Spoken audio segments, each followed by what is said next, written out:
नमस्कार।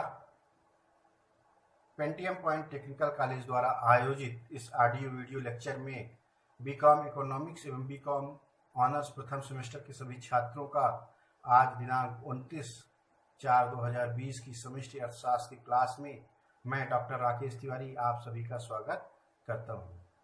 कल की क्लास में हमने पीगू के विचारधारा को राष्ट्रीय आय के संदर्भ में समझा था। आज हम एक नए अर्थशास्त्री की विचारधारा समझने का प्रयास करेंगे और आज के नए अर्थशास्त्री हैं फिशर, है ना, इरविंग फिशर। तो इनकी परिभाषा आज के जो हम 3 प्रमुख प्रश्न हैं उनकी जांच खोज करेंगे। वो है राष्ट्रीय आय के संदर्भ में फिशर की परिभाषा क्या है, फिशर की परिभाषा की विशेषताएं कौन सी हैं और फिशर की परिभाषा की आलोचना क्या है। तो सबसे पहले हम परिभाषा की बात करते हैं। फिशर का पूरा नाम है प्रोफेसर इरविंग फिशर। इन्होंने अपनी परिभाषा राष्ट्रीय आय के संदर्भ में जो दी वह अपने आप में एक टर्निंग पॉइंट राष्ट्रीय आय के संदर्भ में था। उनकी परिभाषा के अनुसार इन्होंने कहा कि वास्तविक राष्ट्रीय आय एक वर्ष में उत्पादित शुद्ध उपज का वह अंश है जिसका उस वर्ष में प्रत्यक्ष रूप से उपभोग किया जाता है। इन्होंने ये कहा कि एक वर्ष के अंदर आप जितना उत्पादित करते हैं उसका उपभोग कितना करते हैं उसी वर्ष वह राष्ट्रीय आय में गिना जाना चाहिए। आगे इन्होंने अपनी बात को बढ़ाया कि फिशर कहते हैं कि राष्ट्रीय आय में राष्ट्रीय लाभांश अथवा आय में केवल उन सेवाओं को शामिल किया जाता है जो अंतिम उपभोक्ता द्वारा प्राप्त की जाती है, चाहे उन्हें भौतिक वातावरण से प्राप्त किया गया हो अथवा मानवीय वातावरण से प्राप्त किया गया हो। फिशर क्या कहते हैं कि हम राष्ट्रीय लाभांश या आय में उन चीजों को शामिल करते हैं जो कि अंतिम उपभोक्ता अर्थात जो वस्तु का उपभोग कर रहा है वह प्राप्त करता है। अब वह चाहे प्रकृति से प्राप्त चीजों को प्राप्त कर रहा हो, चाहे वो वस्तु हो या सेवाएं हो, चाहे वह मनुष्य के द्वारा निर्मित वस्तु और सेवाओं का उपभोग कर रहा हो, वह उस वर्ष जितना उपभोग करता है उसे ही राष्ट्रीय आय में गिना जाना चाहिए। इसको और अधिक इसकी व्याख्या करते हुए फिशर कहते हैं कि किसी एक विशेष वर्ग में उत्पादित किसी महत्वपूर्ण वस्तु को राष्ट्रीय आय में शामिल नहीं किया जाता है, बल्कि उस वस्तु के उस अंश को शामिल किया जाता है जिसका उपभोग किया जाता है। अर्थात आप कितनी भी महत्वपूर्ण वस्तु उस वर्ष उत्पादित कर लीजिए, उसे राष्ट्रीय आय में काउंट नहीं किया जाएगा। काउंट क्या किया जाएगा कि उस उत्पादन में कितना उपभोग कर लिया गया है उसे ही काउंट किया जाएगा। इसलिए राष्ट्रीय आय में उपभोग को उन्होंने केंद्रीय भाव में रखा और यह तय किया कि राष्ट्रीय आय में केवल उपभोग का ही मूल्यांकन किया जाना चाहिए।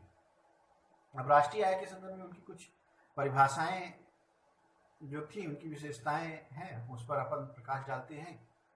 पहला है, फिशर ने उपभोग के आधार पर राष्ट्रीय आय की परिभाषा प्रस्तुत की। केंद्र भाव में इसके उपभोग था, जबकि पीछे के 2 अर्थशास्त्रियों ने उत्पादन पर बल दिया। इन्होंने उपभोग पर बल दिया कि उपभोग मनुष्य की संतुष्टि का स्तर है। जब कोई व्यक्ति किसी भी उत्पाद का उपभोग कर लेता है तो वह उसकी संतुष्टि का स्तर होता है, उसी के आधार पर वह नई वस्तुओं की मांग करता है। यदि वस्तुएं उपभोग नहीं की जाएंगी, केवल उत्पादित होंगी, तो वह एक स्टोर बन के रह जाएंगी, एक संग्रहण बन के रह जाएंगी, बाकी नई मांग नहीं निर्मित होगी और नई मांग नहीं निर्मित होने के कारण राष्ट्रीय आय में वृद्धि नहीं होगी। इसलिए आवश्यक यह है कि राष्ट्रीय आय की उन्नति हो, राष्ट्रीय आय की वृद्धि हो। इसके लिए उपभोग होते रहना चाहिए और उपभोग को ही राष्ट्रीय आय का हिस्सा माना जाना चाहिए। दूसरी चीज है कि उन्होंने आर्थिक कल्याण को अपने उपभोग की परिभाषा के ज्यादा निकट माना। उन्होंने कहा कि लोगों का आर्थिक कल्याण इस बात पर निर्भर करता है कि वह कितना उपभोग कर रहे हैं, ना कि इस बात पर निर्भर करता है कि वह कितना उत्पादन कर रहे हैं। यानी ह्यूमन बीइंग का वेलफेयर उसके उपभोग करने से है, ना कि उसके उत्पादन करने से। यानी अधिक से अधिक राष्ट्रीय आय की वृद्धि इस बात पर निर्भर करेगी कि आप कितना उपभोग कर रहे हैं। फिशर की परिभाषा अधिक तार्किक थी, अधिक वैज्ञानिक थी। इसका कारण यह है कि उसमें जो भी कुछ काउंट किया जाना था वह आर्थिक कल्याण से किया जाना था और आर्थिक कल्याण होता है लोगों का संतुष्टिकरण होना और लोगों के संतुष्टिकरण का अर्थ है कि आप ज़्यादा से ज़्यादा चीज़ों को उपभोग कर रहे हैं। और उपभोग करने का अर्थ यह है कि आप मांग बढ़ा रहे हैं, और मांग बढ़ाने का अर्थ यह है कि आप उत्पादन की प्रक्रिया को तेज कर रहे हैं। तो कुल मिला के राष्ट्रीय आय की वृद्धि के विषय में फिशर की परिभाषा ज़्यादा वैज्ञानिक और तर्कपूर्ण मानी गई। इसके बाद राष्ट्रीय आय की परिभाषा में जो फिशर की परिभाषा थी उसमें कुछ आलोचनाएं भी देखने को मिली। वह आलोचनाएं क्या थी? पहली चीज कि गणना में ये कठिन है। कोई व्यक्ति कितनी चीजों का उपभोग करता है यह कहना एक कठिन कार्य है। यह कहना कठिन कार्य क्यों होता है?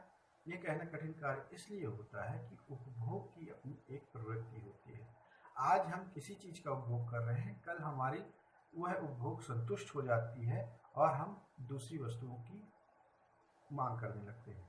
इसलिए यह कहना कठिन है कि कौन सी वस्तु कितनी मात्रा में उपभोग की जाएगी और कितनी मात्रा में दूसरी वस्तुओं का उपभोग प्रारंभ हो जाएगा। इसलिए यह करना कठिन कार्य है।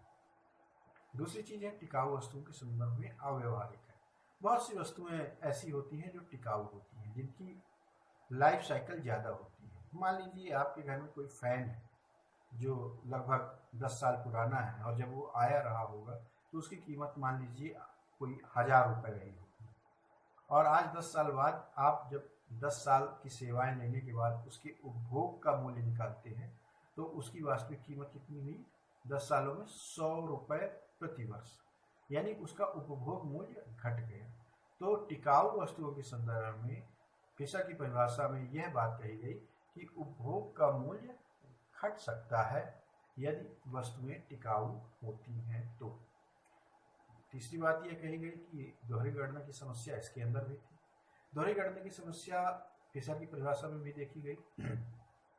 अर्थात मान लीजिए आपने किसी वस्तु का निर्माण, एग्जाम्पल के लिए कि आपने एक कार का निर्माण वर्ष 2020 में किया, किंतु उसकी बिक्री 2022 में हुई, तो निश्चित रूप से वह 2022 के राष्ट्रीय आय में काउंट की जाएगी। इन 2 वर्षों में जो कार खड़ी रही या जो कार का मेंटेनेंस हुआ या जो मूल्यह्रास हुआ उसका वैल्यूएशन कैसे किया जाना है।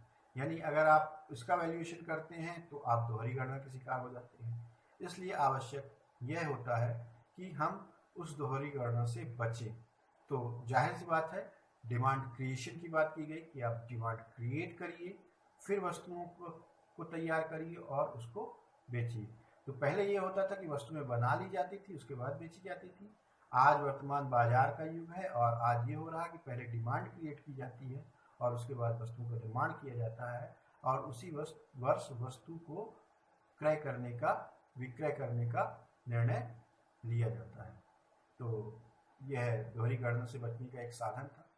इस तरह से आप लोगों ने देखा प्यारे बच्चों कि आपने फिशर की राष्ट्रीय आय की परिभाषा देख ली, विशेषताएं देख ली, उसकी आलोचनाएं देख ली।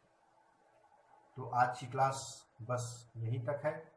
आप सभी छात्रों से निवेदन है कि आप लोग पेंटियम पॉइंट टेक्निकल कॉलेज के YouTube चैनल पर जाएं और उसे सब्सक्राइब करें, उसकी बेल आइकॉन बटन को दबाएं, जिससे ज़्यादा से ज़्यादा व्यू क्रिएट हो सके, ताकि हमें यह जानकारी मिल सके कि हम शिक्षकों के द्वारा जो प्रयास किया जा रहा है या हमारे प्रबंधन संचालक महोदय के द्वारा जो प्रयास किया जा रहा है कि इस कोविड-19 में लॉकडाउन के समय में भी आपको शिक्षा मुहैया कराई जा सके, वह कितनी सफल और कारगर रही। इसको जानने के लिए यह आवश्यक है आपका फीडबैक का आना। इसलिए हम सभी आपको यह रिक्वेस्ट करते हैं कि आप सभी शिक्षकों का वीडियो देखें और उसे लाइक करें तथा YouTube चैनल जो पेंटियम पॉइंट का बना हुआ है उसमें बेल आइकन की बटन को दबाएं एवं सब्सक्राइब करें। मैं आप सभी बच्चों को धन्यवाद देता हूं कि आप हमारी निरंतर कक्षाओं में सम्मिलित हो रहे हैं। आशा है और उम्मीद है कि चीज़ें आपको समझ में आ रही होंगी और इससे आप अपनी परीक्षा को सफलतापूर्वक कर सकते हैं। मैं साथ ही अपने कॉलेज के प्रबंध संचालक श्री वीएन त्रिपाठी जी का भी धन्यवाद करना चाहूँगा कि ऐसे माध्यमों में हमें लाकर स्थापित किया जिससे हम आप तक आसानी से पहुंच सकें। हम अपने प्राचार्य मैडम डॉक्टर सीमा शुक्ला का भी धन्यवाद करना चाहेंगे कि इस नव प्रवर्तन में उन्होंने हमें जो संबल प्रदान किया है इस कार्य को करने के लिए, उसके लिए हार्दिक धन्यवाद।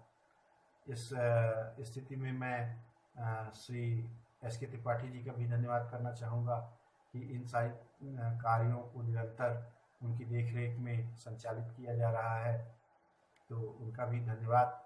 मैं आप सभी का फिर से धन्यवाद करता हूं।